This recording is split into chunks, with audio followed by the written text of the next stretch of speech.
Good morning, Kingsley community. Pastor Colleen Weirman here with another daily devotion for Monday, September 20th, 2021. Continuing with Live in Grace, Walk in Love by Bob Goff.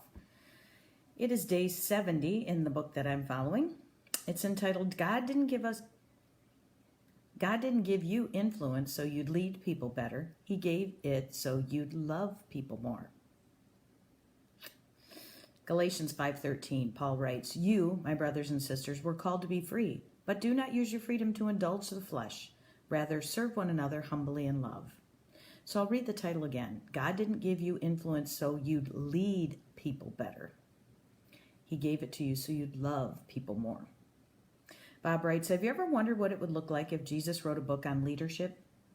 The title might be something like The Greatest Among You Shall Be the Least, or Don't Worry About It. Companies would have to invert all their organizational charts. The CEO would get a mop and bucket, and the janitor would get a corner office and maybe a jet.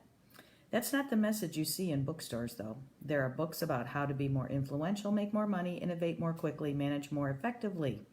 None of this is wrong. In fact, much good can come from organized, focused efforts. Here's the deal, though. You can sum up leadership books with one phrase. Here's how you crush it. But even though Jesus was the most influential person to ever live, I don't think he would write that book.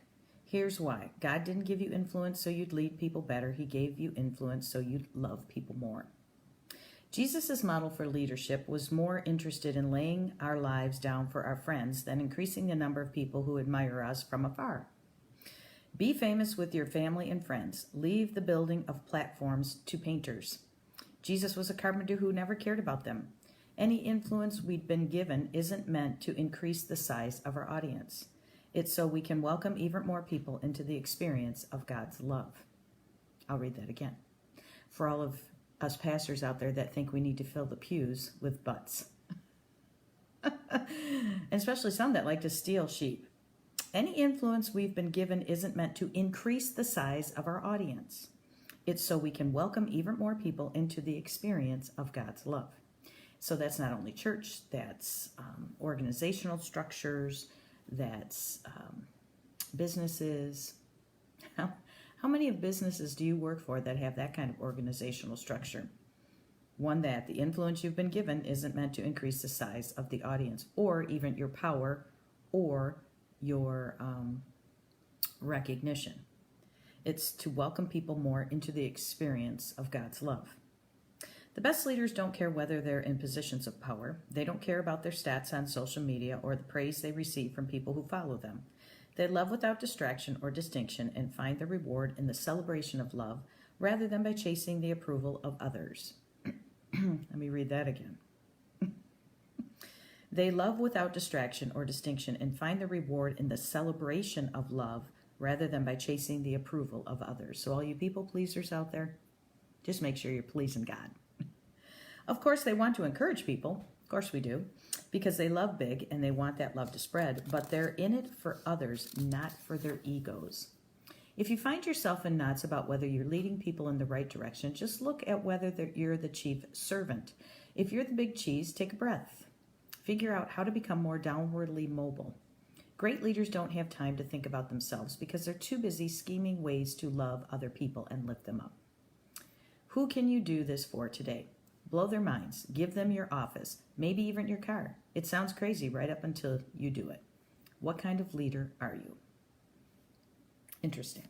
So, do you lead by encouraging people so that they can follow the love of God? And I know in businesses, sometimes we can't talk about church or that kind of thing, but we can always lead with love instead of leading with I'm right, instead of leading with you will follow these rules, instead of leading with why would I give you my office? I'm the CEO.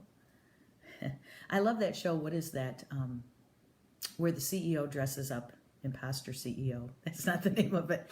And they go into a business and they really see how hard their workers work.